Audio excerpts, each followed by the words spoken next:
into the small hole in the trunk.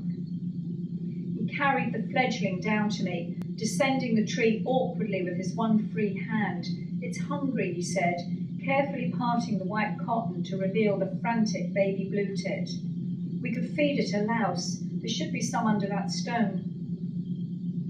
I hated insects, but I wanted to feed the blue tit, and I wanted to impress him.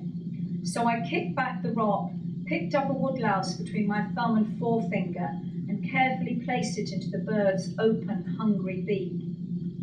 As it swallowed back, I touched the top of its little head with my finger and felt how small and soft and precious it was. I looked at John, and my heart flooded through.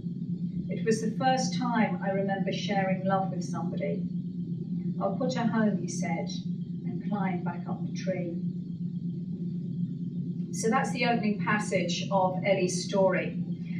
Ellis Island is not based on my own family, but as a writer, I am hugely influenced by the history of my family and by my own Irish provenance. One of my best sources has been tapes of my maternal grandmother talking about her life that her son, my Uncle Cullen, recorded back in the 1970s. So I just have to warn you now, the quality on them isn't great. And between the quality and her accent, they're fairly unintelligible, which is why I've handed out some transcripts. Cullen did an amazing thing in recording her, particularly because I never listened to her or took any interest in her whatsoever when she was alive. She died when I was 24, and of course it was only after she was gone, and as so often with people that we love, we never pay any notice of them until it's too late. What I find most useful about these tapes is not just the details that she remembers, but the emotions that they evoke in me. Hearing her voice makes me realise that although her life was very different from mine, because of the times that we lived in, like say for instance, I've just been up to the museum there and seen how people lived when they came here, but my grandmother would have walked to mass every Sunday, 5 miles barefoot across the fields.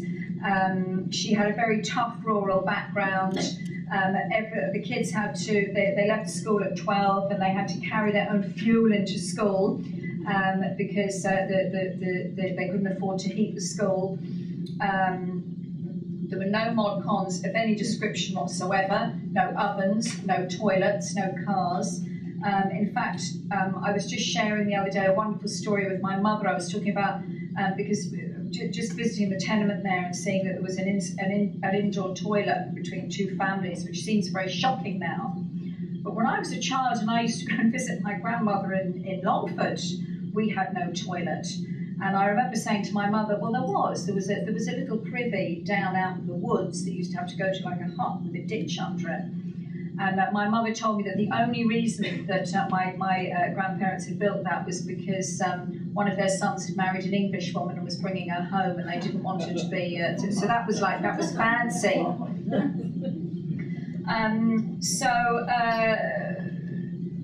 Anyway.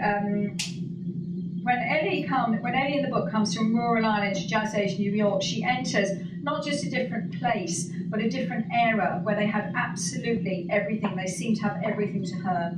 And that progress seems very important to the character. It changes her and gives her a freedom that she hadn't known before. The reason these tapes are so important to me is because they remind me that even though my grandmother and I lived very different lives, we had an awful lot in common. And that commonality that we had was love and that familial feeling, and that really is something that will always stretch across the generations and stretch across experiences. And that's really what interests me about writing history, is that really, as a writer of narrative fiction, there are only 2 themes to a novel for me, and that underlie everything, and they are death and love. And everything that I do as a writer is just creating a context to put those 2 things in. And so it's not just the progress that history causes, but the fact that despite history, the fundamental facets of our emotional lives stay the same, no matter what. There's an awful lot of people leaving Ireland at the moment. The emigrant culture is starting up again. I was with the consul today, and you'll be delighted to hear that very few of them are actually coming to New York now. They're all going They're all heading off to Australia and other European countries.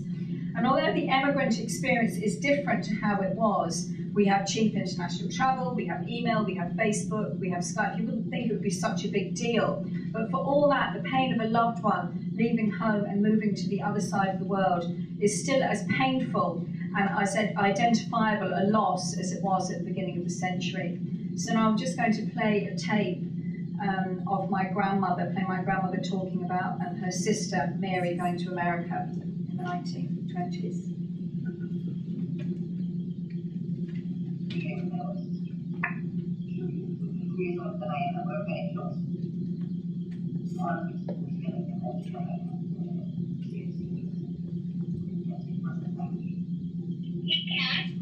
That's one of my favorite meetings at Tenement that we change our committee for home for me. Because I was considered a kind of holiday to be announced for me. Because that's the job as well. So Mary and Tess, that's for the Tenement.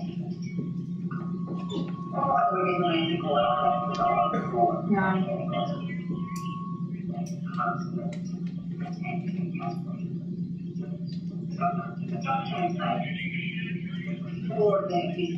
I think we might be picking up the local police, actually. Is that completely unintelligible? Yes. It's pretty unintelligible. Okay, let's switch it off and go with it. So I'll just do a reading about the immigration experience. This is a part of the book where Ellie gets a letter from her friend over in Sheila, who's over in New York, who invites Ellie over to join her. With a cry of delight, I push the letter into John's hands. It's from Sheila in New York. We could both go. Maybe this is the answer to all our worries. I hoped he would be as excited as I was. But as he read, his mouth grew tight, and he handed the letter back to me without saying anything. I remembered then, too late, how John had answered me when I told him about Sheila's father taking his family to America to keep his son from the struggle. They should have stayed and stood their ground, he said. They should have been proud of their son wanting to stay and fight. In John's mind, people leaving Ireland for a better life elsewhere was unpatriotic. What's that about? Mady asked, curious. I've been offered a job in America, in New York, as housemaid to a wealthy woman. I smiled and shrugged as if it was of no importance. Oh no, said Mady, shaking her head. There's no need for anyone to go off chasing to America. You'll manage ground here. Her voice was trembling now. We'll all help each other, won't we, Paud? What would they want to go to America for? Her husband, Paud, said nothing, only picked up the fire poker and stabbed at the turf until a puff of smoke and sparks got sucked up the vast chimney. The answer was one word, unspoken and yet always there. Money. A short, ugly word that emptied itself all over the question. John got up and went outside. I followed him. He was at the gable end of the house with his back to the wind, lighting a cigarette. What's the matter? Why are you angry? I said. It's worth us considering, surely. He exhaled, and the wind snatched the smoke sideways. I've done this to you, he said. I've not made the good life that you deserve here. That's why you want to go to America. I hated to hear him talk in such a way. My strong-spirited John, poverty had made him doubt himself. That was what I wanted us to get away from.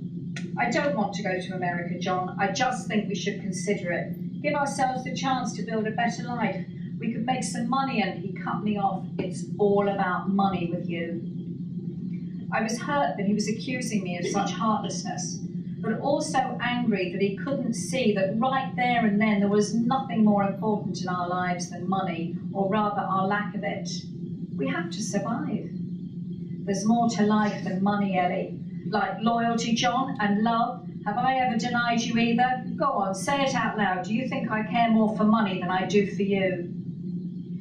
He threw his cigarette onto the ground and crushed it under his boot. No, Ellie, I don't. I sensed he had wanted to fight, but had suddenly lost the will. I threw my arms around his neck and said, I love you, John, more than anything else, more than all the money in the world. His arms were weak around my waist, his hold loose. I kissed him with the reassuring